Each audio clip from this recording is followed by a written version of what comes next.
What was amazing was as soon as that was done, I then looked up while again still driving on this bus towards Tulum, and I'm like, whoa. And I felt so free, right? This is part of why I was saying thanks, like this is part of why I was expressing so much gratitude.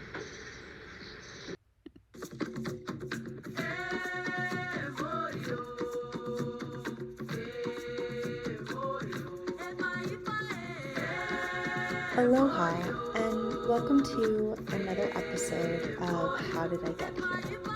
Huaysíl and I met in San Marcos, Lago Atitlan, Guatemala. I had spent too many hours on this one day working inside on my laptop, and I needed to get some food. So I headed out to the center part of town in San Marcos and met Huaysíl and a couple other lovely humans on this day. We started chatting, and I knew he'd be a great person to have on How Did I Get Here? So I hope you hear beauty in his story and that you feel inspired by his nomadic life. I'm sending you love. Now here's Huaysíl's response to How Did I Get Here? How did I get here? First off, we're in Tzununa, which is a very magical place.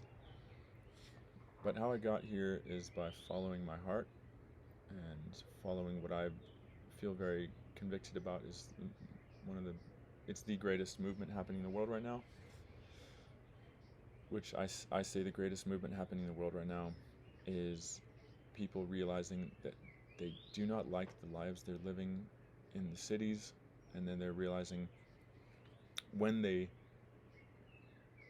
begin to question, what do I really want? They begin to think, I want to live more in the wilderness, more connected with people, looking after each other, and not in this industrial society where it's kind of soulless.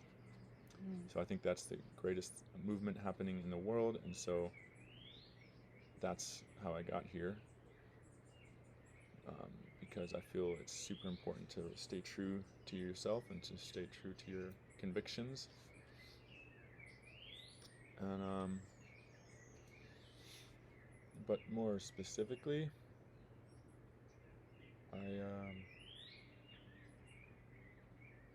I'm driving down to Bolivia, where my grandpa's from, where I have a lot of family. I wasn't raised with any of that side of my family, so I still feel quite disconnected from that part of my heritage, and it's a quite interesting one. So I felt for a few years now, since the end of 2019, I was at Beloved Festival in near the coast of Oregon, between Corvallis and the Oregon coast. And while I was there, I felt a strong urging and like a voice of the Spirit, like something that I had known many years back when I was following Jesus and had learned how to walk in the Spirit and developed a strong connection with God, with Spirit. That same kind of voice spoke to me again. It said, come back to being your spiritual self. I had taken mushrooms and I was dancing with myself on the dance floor to Desert Hearts. And I was completely in a mode of blocking everyone out essentially and just focusing on myself and not it was interesting. In that experience, I felt like I was noticing like there was maybe even more attention being put on me by other people when I was in that space. But I was just in this zone of just dancing for myself, dancing with myself, and then in this beautiful space, I heard that voice say, come back to being your spiritual self, because I had left that all of the spirituality. I was like, get the fuck back, everything, because I felt kind of, I guess you could say, I felt kind of betrayed. I felt that I started seeing things about the spirituality I was the path I was walking, doctrinally or whatever, that was just like problematic, and I felt the need to pull away or to push it back. So it had been some years, and then this was the first time where it was like a clear reopening, and I immediately said yes. I started weeping. I knew what it meant. It meant so many things, but it meant that I think maybe one of the most important things was it meant that the way I had learned to know the guidance of spirit was not bullshit, essentially, because I had thrown the baby out with the bathwater. You know what I mean? I felt that, okay, since I have to leave this, I thought I had to leave, right? This is a pattern I felt that I needed to complete. I felt that I needed to say, get the fuck back, all spirituality. And I said that with great force, and it was like I saw myself spinning around in 360 degree, like I'll look at you from a distance if any spirituality wants to show me something, sure, but stay the fuck away from me. I was super wounded because I built all this connection with God and then felt I needed to leave it for various reasons, But in this moment, there was a clear return to the Spirit speaking to me, and then that meant that all this understanding and teachings I had been passing on to other people back in the years previous wasn't bullshit, and so I started on that path again of listening and receiving guidance and being in the mystery of life and being led in the moment and flowing, and something I've learned later on, which is you could describe as Wu Wei. It's kind of describes the way I was walking. Essentially, the art of non-forcing, of being receptive to any moment, to allowing the universe to bring things to you or to take things away, or to allow. I like to describe it this way: allow for something to appear like it's coming right to you, and maybe it's something really good. To allow for something that seemed like the universe is heading right your direction. You could get all excited and latch onto it and really expect that that's going to arrive, or you could just kind of hold your hands open and be patient and not have any attachment to it, and then maybe that thing will look like it's coming to you, and then it'll just go right by you. And if you're not attached and you're not too worried about any of these things, then you're not harmed by it seeming to have come to you and then not. But so that returned me to listening to my heart, to knowing guidance again, and to following guidance and seeing signs and signals and all the ways in which the universe can speak to you. And I believe that everyone has different ways, that it's not always the same. And that's how I got here. I guess the next thing would be at that same festival, maybe even that same night, I was talking to this woman, and she was sharing about some ayahuasca journeys she had done. And the ayahuasca stuff really didn't have too much to do with this, but in talking with her, it was then that I remembered that I have family in Bolivia, and it's sometimes it's in the past, it's been something where I feel so disconnected to that reality that there's Bolivian blood in me, and that my grandpa was born in the northern part in the Amazon, and that's a place where ayahuasca has been traditionally done. So when she was talking about this, and I had not yet done an ayahuasca at that time,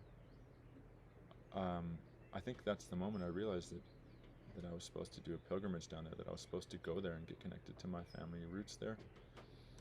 And that's just a quarter of my roots, so it's not like it's the only thing that matters, but it's just the thing that I was spoken to about, that it's something that I'm supposed to go to.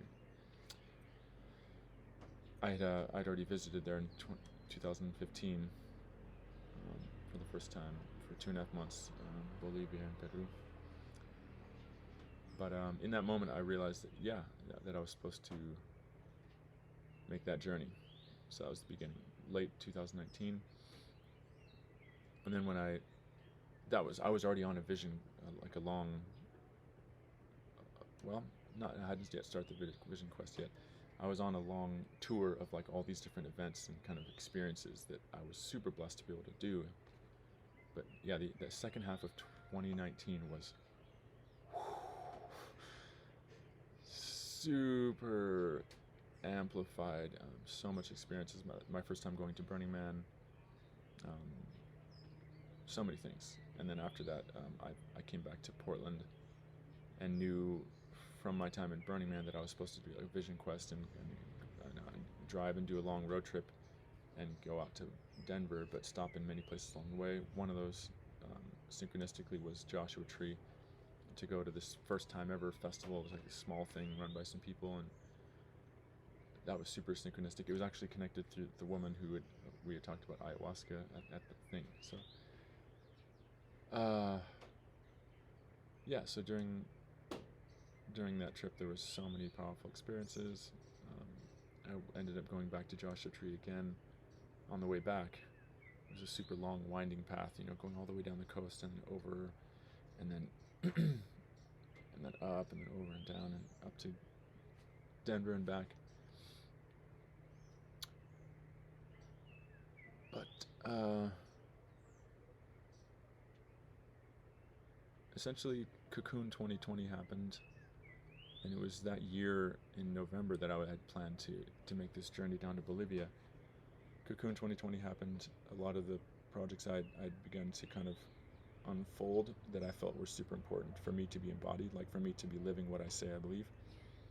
I had started unfolding them, and they were starting to blossom and really become powerful things, just barely, right? And then March 13th, whatever, 14th, 15th happened, and suddenly a lot of people who were involved in causing it to burgeon were worried about gathering, and for fine reasons, sure. But then I just immediately saw what the universe was doing, and I saw that it was a cocoon, and I went into it, and it was very powerful, and just so much change, so much transformation. Got even more deeply connected to guidance, to spirit, to learning how to know the way in which to walk. I always like to talk about the scripture that says, "You will come to a fork in a road, and you will hear a voice in your ears saying, 'This is the way, walk in it.'" This is the guidance that I believe is offered to all of us, although I do believe that people are guided in different ways, so that's why it's so important to just connect to our hearts and to center ourselves. But yeah, in July of 2020, in the midst of Cocoon 2020, that's the only way I refer to it.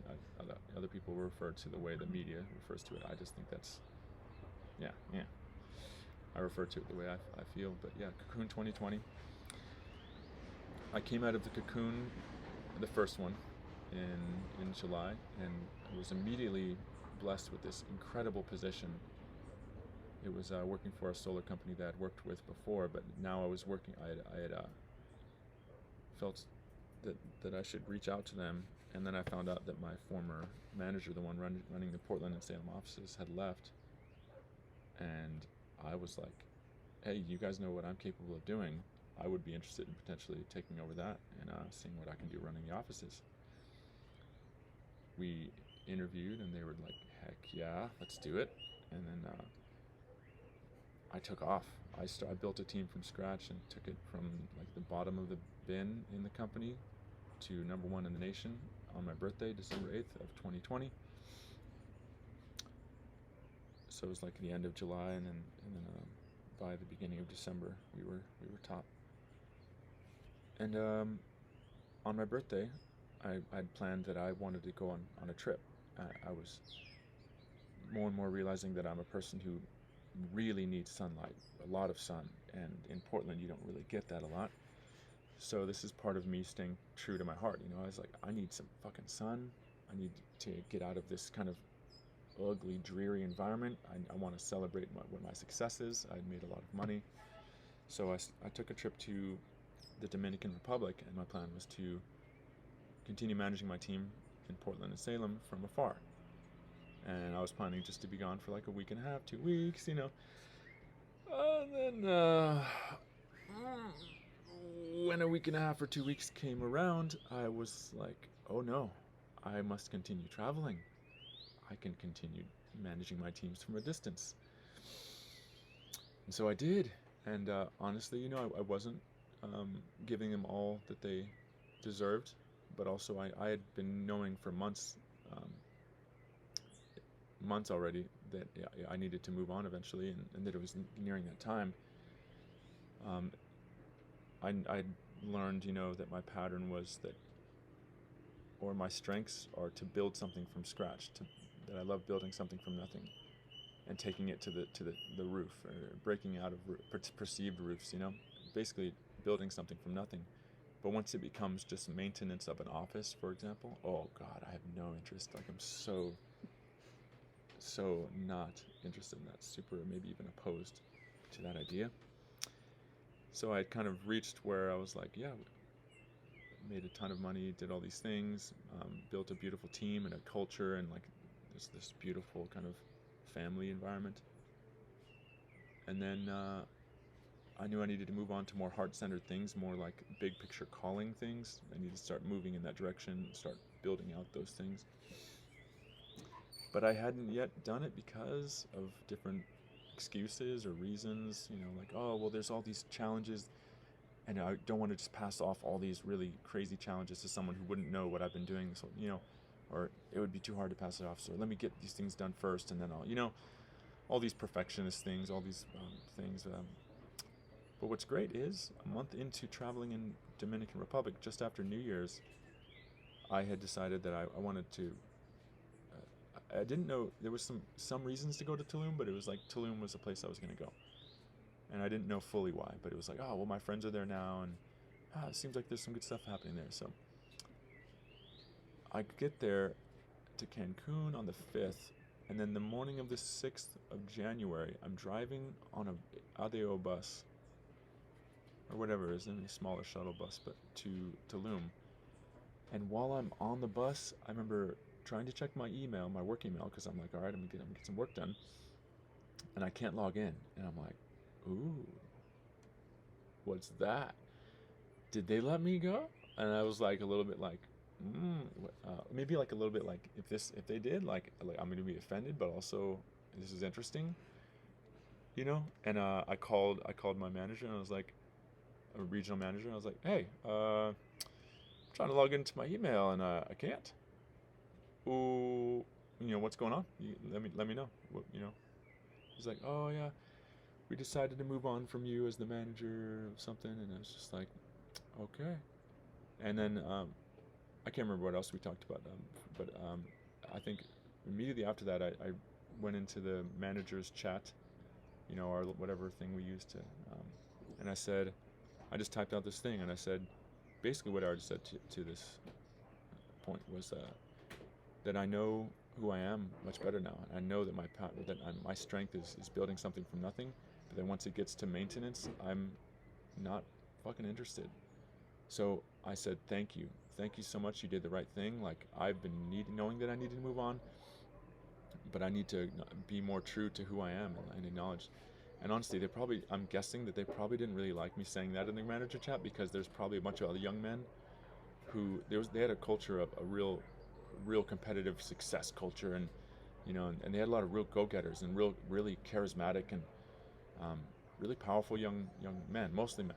I say that it wasn't all men, but it was a really specific kind of culture, and I'm guessing they probably didn't like me expressing that to this team, because some of those guys probably heard what I said and were like, oh God, and it probably struck them, and it probably was true for them too. I don't know.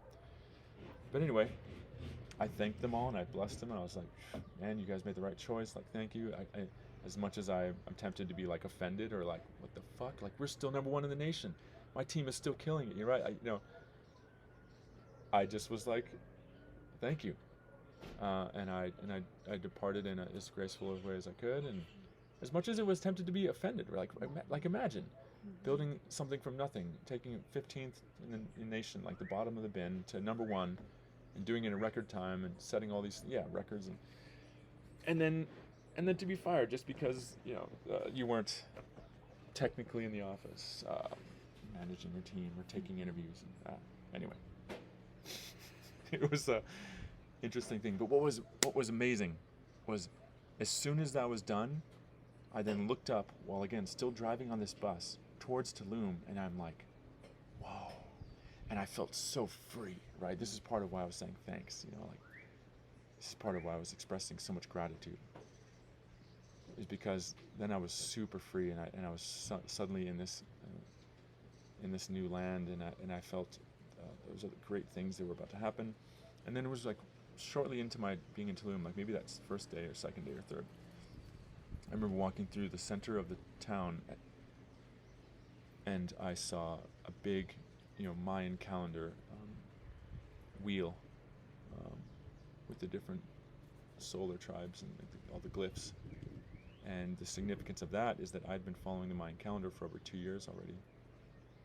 Or maybe, no, it was over a year at that point, and then now it's like 2.5 years. But so I'd been following it for a while, and then this suddenly struck me as like, whoa, I'm in Mesoamerica. I'm in the place where this came from, right? So it was a really, really massive moment. And then it kind of became clear to me that I was experiencing Mesoamerica. I was experiencing the calendar. I was experiencing somewhat of the rhythms of that life, and I was learning through osmosis, essentially. It's even more so here, right?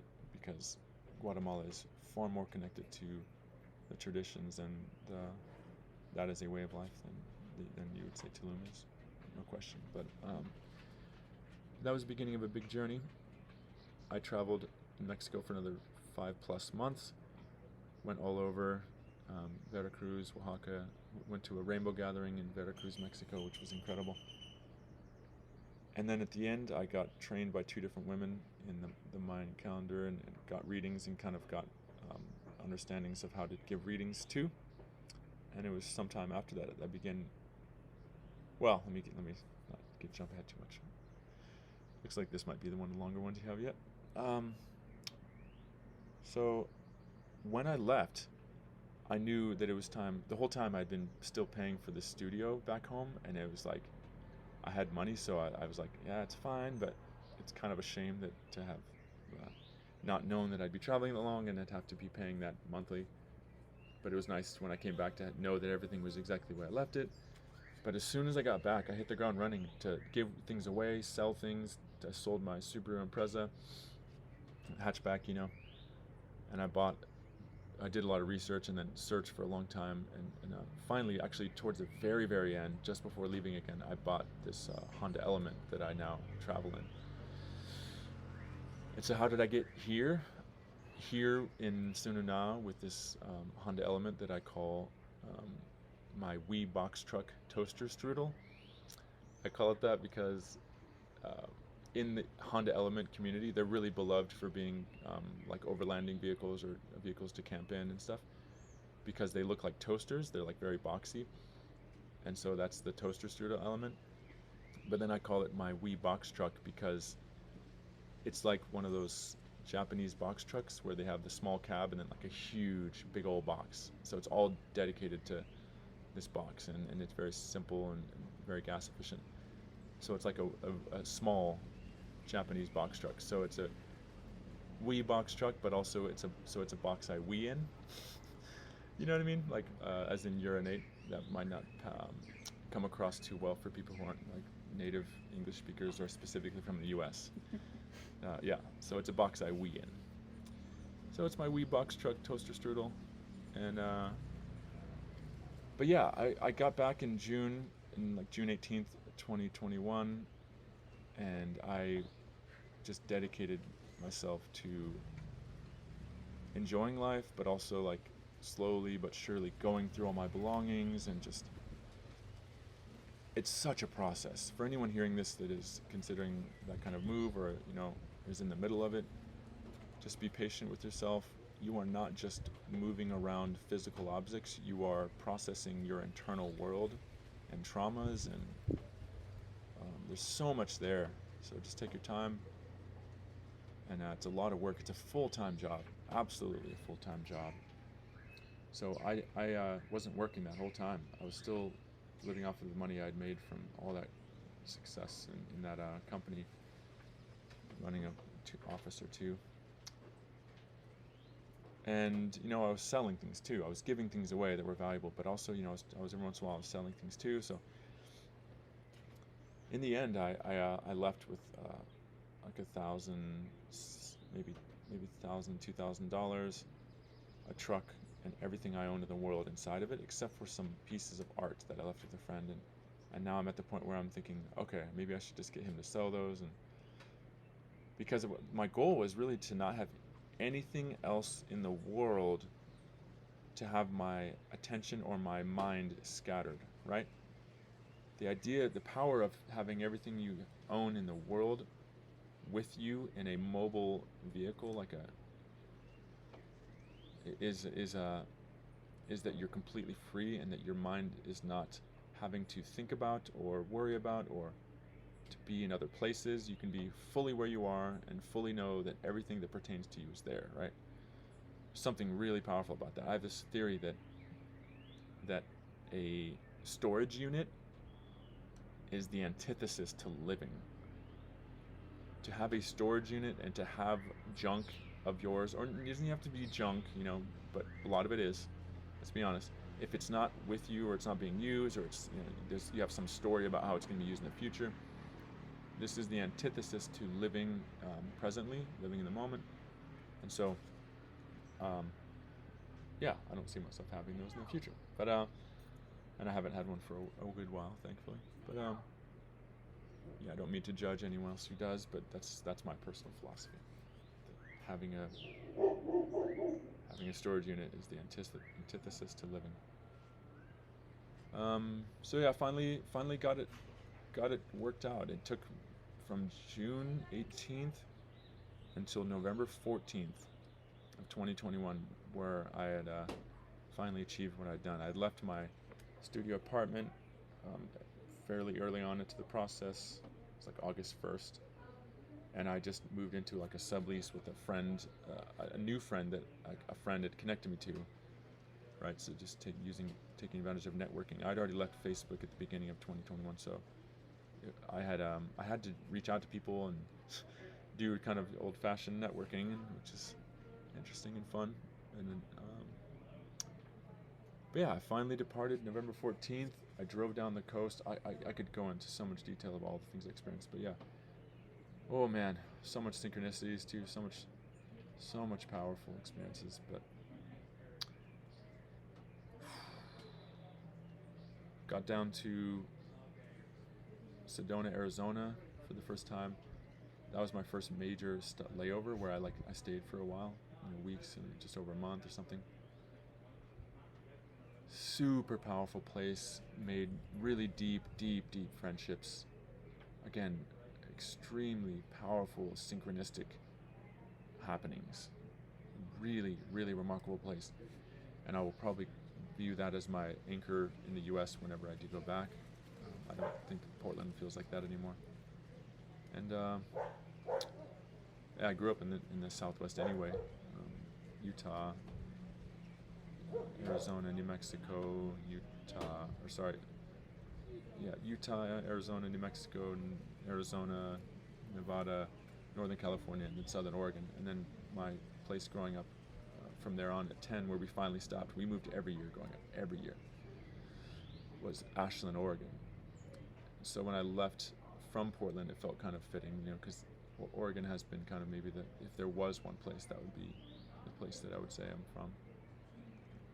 But yeah, then I drove through Mexico in 7 days. They gave me an option. It was 30 days, which would cost more, or 7, and I was like, I can do it in 7. And the guy didn't believe me. He's like, I don't know, I don't think I was like, you don't know me. And then I drove through 3 days, got to Tepoztlan, Mexico, and that was New Year's Day. I arrived the night before, and then the morning of New Year's Eve, I arrived at Tepoztlan, and I spent that whole day as a day of rest and went around and got a haircut and all this stuff and did New Year's, and I was dancing my ass off to this young DJ that became a friend. We took all these great photos and videos, and it was just a really beautiful night. And then the next day, I began my journey again, 3 more days. So it's really cool, right? It's actually quite sweet the way it ended up with the 7 days and the day in the middle, because 7 is such a powerful number anyway. But then I arrived on January 3rd, the evening, into Guatemala. And well, first I got to say about going into Mexico, because so in the year previous, in 2021, That same year, yeah. But in the earlier parts of it, right, from January until June, when I was traveling around, I was backpacking. I'd like take an ADO bus, ADO, it's their bus line. So when I was going around to all these different areas of Mexico, that's what I had to do. And so when I crossed from Texas, yeah, I did. I went through Texas, by the way. It was Del Rio. There's certain areas that you probably shouldn't cross, but it's way less of a thing than a lot of people will tell you. So if you are thinking of doing this, don't be afraid. Go through Del Rio. If you're going through Texas, don't go through the one that's directly south of San Antonio. That's the main one, and it goes to like a bigger city. I can't remember what is the one. But anyway, don't go the major standard route, and you'll have less of anything to worry about. Definitely go to La Huasteca. It's in Monterrey. Outside of Monterrey, La Huasteca is an incredible place, and I got this video of, oh my god, I can't even talk about it in just an audio thing because it just won't make sense. But I remember the first time that I drove past an ADO bus in my own vehicle, I was fucking giddy, and I was like holding on to my steering wheel, and I was like looking at the ADO bus as I'm passing it. I'm like, is this even legal? Oh, and it was so exhilarating and so exciting, and I will never forget that feeling. It was for the person I am, that was a representation of me being more embodied than I had been in a long time, or perhaps ever. This was okay, Huaysíl, you are really living what you say you believe. And it's there's been many moments like that, but this was another one. It was just super powerful. That feeling was, I will never forget it. Yeah, it's hard to transfer through words, but I crossed through Mexico in 7 days because why not? And then arrived to Guatemala, went to Rataluleu, which is a small town in the southwest. Was there for a few days, met some amazing people, was in a cafe most of the time. Just there was this cafe Cutes, and it was they had this pavo real, or like a big what do you call it? Those really super colorful ones that the males fan their big things out, and they're Peacock? a peacock. Yeah, so a pavo real or a peacock. There's this really jungle looking cafe, and I spent days there, and me and this pavo real became friends, and they had all these animals in there. It was super weird. I love that place. Go visit it, definitely. Rataluleu, Guatemala. Then I went to Champerico on the coast, and then I went up north, and I tried to enter the lake. Went this apparently not a good way for a vehicle that doesn't have four-wheel drive. It was evening, and I couldn't pass this certain point, so I went back to this small little town called Aldea San Miguelito. I like pulled over next to this church, and there's like a service going on, and there's people weeping, and like, oh man, I'm not even gonna try to like replicate what they're doing, even though I could, because I know that world. But yeah, there's some very emotional praying happening, and I'm just kind of standing around like, what am I doing? All right. And while I'm there, this small group of men walk by, who turned out to be Mayans, and I greeted them, and then they passed by, and then after a little bit, like short bit, they came back, and they were just curious about what I was doing there, because this is not a place where there's tourism at all. And so I got to know them a little bit, got to know their names, and then one of the men, Tomas, he took interest in kind of helping me out or whatever, and he's like, hey, you can park down in front of my little store. He's got a little tienda where they just sell kind of basic things and snacks and stuff. And I'm like, cool. So it's set for the night. I'm gonna camp in my truck on the road, on this little road going through Aldea San Miguelito. And while I'm getting ready, after I've parked in front of it, he's up on the floor above, and he calls down. And he's like, hey, and he's like, come up here and stay the night, like sleep in this bed we have, and we're speaking Spanish. It's not, Spanish isn't his first language nor mine. He speaks Quiche, but he's like, we're speaking Spanish, and he's like, come up here and stay. And I'm like, really? You mean it? And I was like, and he's like, yeah. And I'm like, all right, I accept, And I stay there for 2 nights, and we become friends. I get to know his whole family. They have a young daughter and his wife. And then when I continue to the lake, going a different route, they set up a temazcal for me, which is like it's a sweat lodge in the Mexican tradition.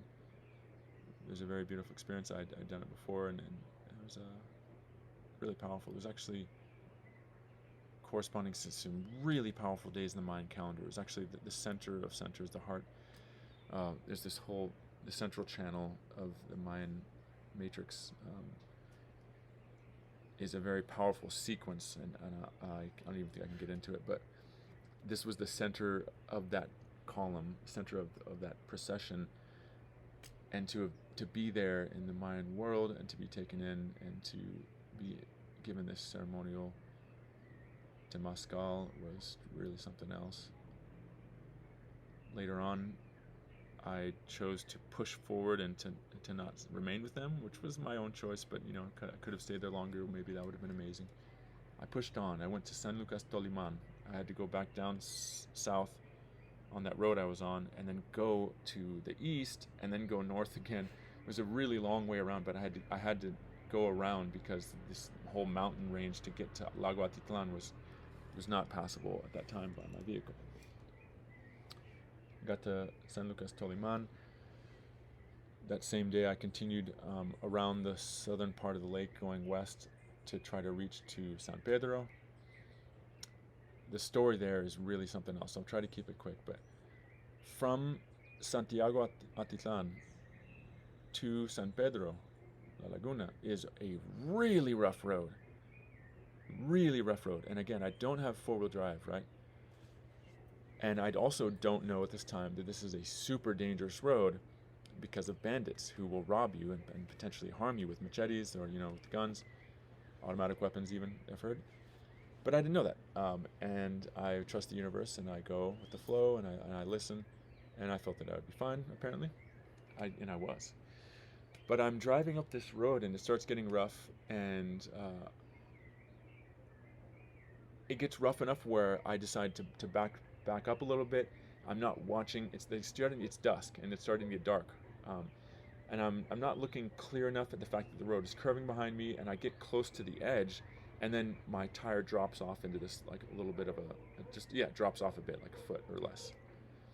And then I'm in a situation where I'm kind of stuck, because it was just a right situation where I wasn't able to get good enough traction in the front because it's front wheel drive. So I'm kind of stuck there. The first people that pass by, it's like this family, and they all get out and they help me. It was very beautiful. But they're like, this road is dangerous. Like, what are you doing? Like, you can't be stopped here. Like, this is like probably the spot where they rob people too, because there's like this, you have to slow down. No, maybe it's not that one, but there's a spot where you have to do such a sharp turn, and it's at such an angle where a mob of men can easily stop your vehicle and demand things of you. So they have to keep going, and they weren't able to help. We put rocks under my front wheel and everything, and it just kept spinning, and I was just smelling rubber, and I was freaking out for my tires. But I just kept reminding myself what the Mayan calendar energy of that day was, which was Blue Monkey. And I kept trying to, laugh at myself and to not take this whole situation too seriously, but to experience the magic within it, and the illusion and the magic and the play. And so they said that they were going to call some police, to come escort me, because again, they were worried for me. They were legit worried for me, which is so sweet. The police actually showed up right afterwards, which I don't know if it was from calling or it was just they were traversing that road. But then the police were helping me, and then this motorcycle went by, this truck went by with 2 people, like 3 young guys, and then there was this motorcycle that came with 2 other guys, and all of us were doing all this work, and like the first one like broke, the rope broke, and because they didn't like set it up in time, they didn't make sure that that the brake was off, you know what I mean? They didn't like make sure they weren't communicating, we weren't all like on the same page necessarily. So there's just all these iterations. I took videos. I was trying to just like stay lighthearted and laugh, and some of them probably were like a little bit like, maybe they were a little bit like, why is this guy laughing? Like, this is, we're trying to help him and stuff. But anyway, it was really powerful. And again, because of the energy, because of knowing the energy of the day, I, at the end, I felt like, oh, I know what I'm now supposed to do. I'm supposed to invite all of these brothers to come have a drink with me, have a beer. And so I did, and the cops declined, which is great. Okay, probably because they were on duty. But we backtracked after we got me unstuck. We backtracked to the what was just out of Santiago Atitlan, I guess, a little tiny little town. Couldn't even really call it a town. And there's just a little bar, and we go in there and we drink, and there's some young guys, and we just had a great time. I'm expanding my Spanish like at a super rapid rate at this point. It was just super fun. And then after that, we were like, all right. I was like, I think I'm ready to try it again. I think we can do it, like, and they're like, yeah, we can fucking do it, and the guys with the truck were like, we can help you if you get stuck, And this night was so crazy. I can't even express to you, but I pushed that vehicle up those really rocky hills and corners, and it was like, okay, I got this tiny little bit that's like not as inclined, not as super inclined. I'm gonna pull back into it and then get some speed, and then I can't even express to you how much I was being thrown around, and I was freaked out for my vehicle, and I was hearing the bottom like hitting things. Oh God, it was so nerve-wracking and horrible and amazing. And there were so many times where I would get to a point where I was like, oh, I fucked, I didn't have enough, I messed this up. I didn't have enough momentum to get past this part. So I'd have to backtrack a little bit and find the next place where I was a little bit just less of a steep incline. And again, the same thing, gain some momentum. And then at one point, the police, one of them was like, let me try, because he thought that I was sucking at it, and he was right. I wasn't going full in and really just like gunning it. And so he did a stretch, and I was a little offended. Like, oh, you don't think I'm driving good, but like, all right, let me see what you can do. And he got past this part, and I was like, all right, nicely done, and I congratulated him. And then I took cue from that, and then the next times I punched it through and really took my driving to another level, and really learned a lot about my truck and about what it's capable of. And honestly, this was just not advised, right? Like, it was the silliest situation, and I probably should not have tried it with the non-four-wheel drive vehicle. But in the end, we made it, and it was so incredible to pull up into San Pedro. And it wasn't even that late, but I was exhausted, right? This was such a full day. I'd like spent the day in San Lucas Toliman, looking around at all these magical places and going to this little Mayan ceremonial space. And then to finally arrive in San Pedro, and after all this experience and all these friends, and the police tried to like get me to give them money, but it was like they didn't really ask me, but they just like they pulled me over after we got to where it was flat with their lights, and I'm like, okay, what's going on? And they just got up and they were like, oh yeah, like you made it, like from here out it's flat, and I'm like, yeah, okay. And they're like, all right, well, and honestly, if I had money, like I think I probably would have given them some, but I also just didn't really like the idea that they were kind of like trying to force me to or something. Anyway, I'd already had such a crazy experience that I felt that I didn't need to grease their palm or whatever. It was nice of them to help, and I think that that's something they should have done.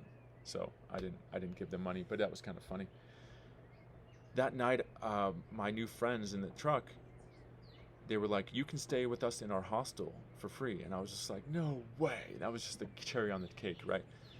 And then I went down to sleep. The next morning I woke up, and where I was one of the most beautiful scenes I've ever seen in my life. I woke up and walked out of the hostel room I was in, went to the edge of the lake, and I just saw the most shockingly gorgeous view and it was so surreal. And that was the beginning of my time at the lake. I spent 4, 5, 6 days in San Pedro, just kind of recovering, to be honest, from all the intense experiences, including my time in Aldea San Miguelito and all the spiritual experiences, and just processing.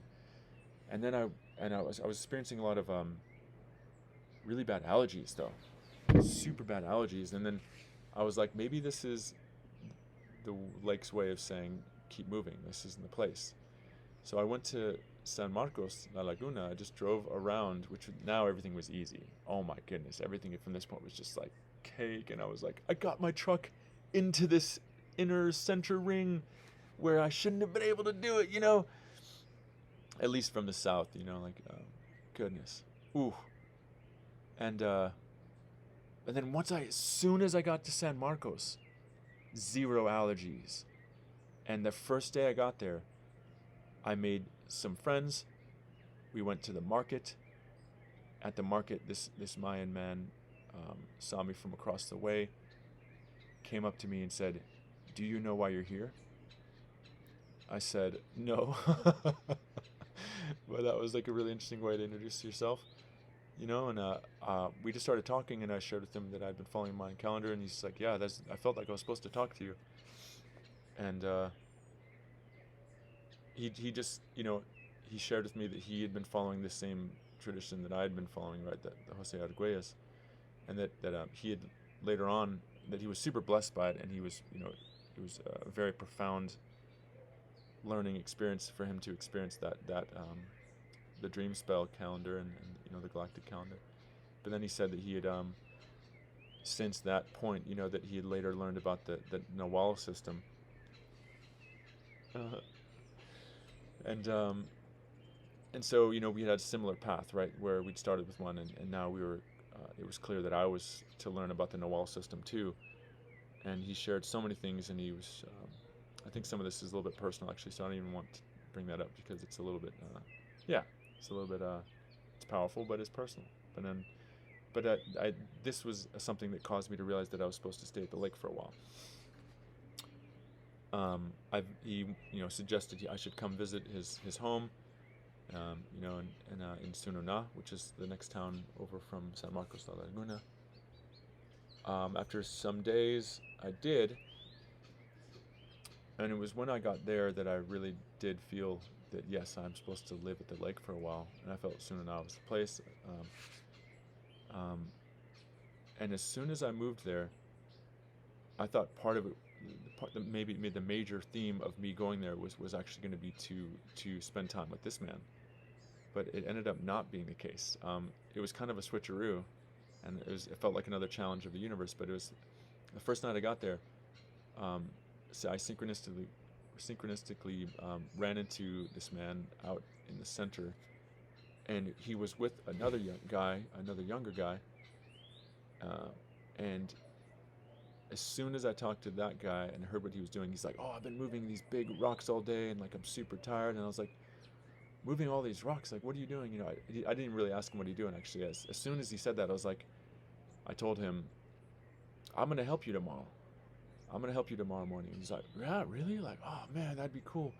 He's also a Guatemalan, and later on, he gave me a tour that night.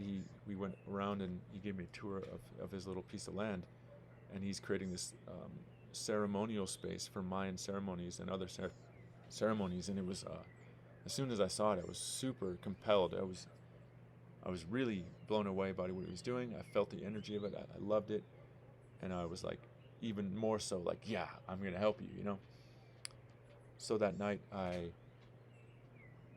slept in this little, like, outdoor kind of, like, stand thing, this thing up in the air that outside of Don Martin's place. That's the name of the man who I first met, and I woke up to this incredible view of this deep valley in the Tzununa, which if you've been here, you know what I'm talking about. Right next to the river, so I was sleeping with this amazing deep river sound, which was just the same way it was when I was in Veracruz the previous year, and in the Rainbow Gathering. But there's something to be said about sleeping right next to a river sound. Oh.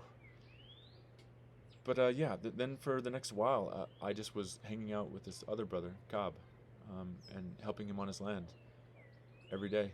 And then the next little phase, I kind of actually just took him up on sleeping there, and then he got cleared out this little shed kind of thing, and I put my stuff in there and like got to empty my truck, so I didn't have to worry about my truck being broken into. And it was just like, okay, and I started feeling like I want to invest in this land. I want to, like, I was thinking, I was on the verge of selling my truck and investing in this land, and and that may be something I do. It may be something I still do. I'm still in this kind of phase where I'm like, okay, what am I doing? How am I going to continue to Bolivia? Like, what? There's some things I'm waiting on, like my truck title to be sent to me by a friend, and my driver's license. He's admittedly said that he is not motivated to do it because he doesn't want me to leave, and which is like kind of messed up. You gotta be honest. I've been struggling with that a little bit. Like, dude, you can't just mess with my dreams just 'cause, Anyway, that's kind of a funny side story, but basically, there's still some things that are kind of hindering me from going south, and so I'm trying to be okay with that and accept it, and that's how I got here. Yeah, just feeling it out along as I go. Um, Bolivia is still the goal, but I'm seeking to surrender and to if I'm supposed to stay here during the rainy season and deal with all the stuff that brings, and maybe the challenge of making money during that time because there's no travelers and stuff. Yeah, there's so many questions, but that's how we arrived here at Old Goat Pub in Granja Tsikin with this beautiful view of the lake. And thanks for the beautiful question.